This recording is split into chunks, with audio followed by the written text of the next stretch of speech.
Bonjour. Aujourd'hui, nous allons vous décoder Le gel du point d'indice. Qu'est-ce que tu fais habillé comme ça, toi? Bah, on va pas parler de gel aujourd'hui? Non, non, tu y es pas là.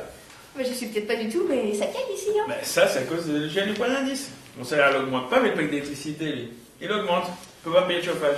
Je veux bien, mais c'est quoi exactement le point d'indice? Ben, c'est la façon dont est calculé le salaire des fonctionnaires. Ouais, le salaire des fonctionnaires. Bon, bah, ça va, avec tous les avantages qu'ils ont et le taux horaire auquel ils sont payés, je vois pas de quoi ils se plaignent. Hein. De quel taux horaire tu parles? Le salaire des fonctionnaires, il n'est pas calculé comme dans le privé sur un taux horaire. Ah, bah alors ils sont payés comment? À la minute? Ils travaillent pas assez longtemps pour qu'on les compte en heure? Oh là là, Nana, explique-le. Alors, qu'est-ce que le point d'indice? Le point d'indice sert de base de calcul pour le salaire des 5,5 millions de fonctionnaires partout en France. En fonction de sa catégorie, A, B ou C, de son grade, adjoint technique ou rédacteur par exemple, de son ancienneté, l'échelon, un indice majoré défini nationalement correspond à chaque agent.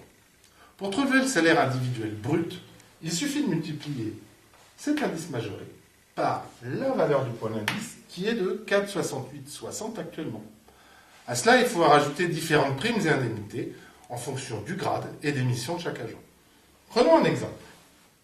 Un adjoint technique à l'échelon 5 a un indice majoré de 329.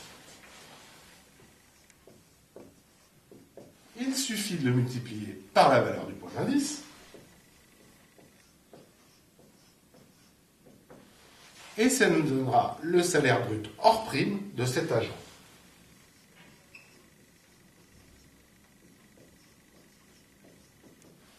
« 1 549,69 €.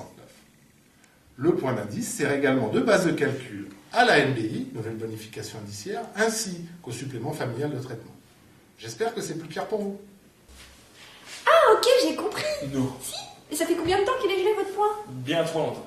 Allez, arrête, c'est pareil pour tout le monde, hein. Non, tu sais, ça fait 10 ans que le salaire des fonctionnaires, il augmente plus. Alors que le prix de la vie, lui, il monte en flèche. Ça s'appelle perte de pouvoir d'achat. Ouais, c'est pas faux. Ouais. Mais bon, faut bien faire des économies. Et taper sur les fonctionnaires, c'est de l'argent bien économisé. Mais tu sais, la fonction publique, elle a vocation à rendre la vie des Français plus pratique, plus facile et à moindre coût.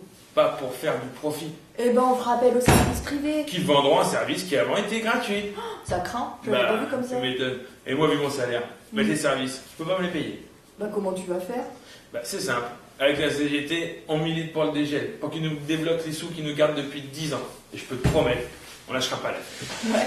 Et puis si vous y arrivez pas, il y a toujours le réchauffement climatique pour dégeler tout ça. Irrécupérable.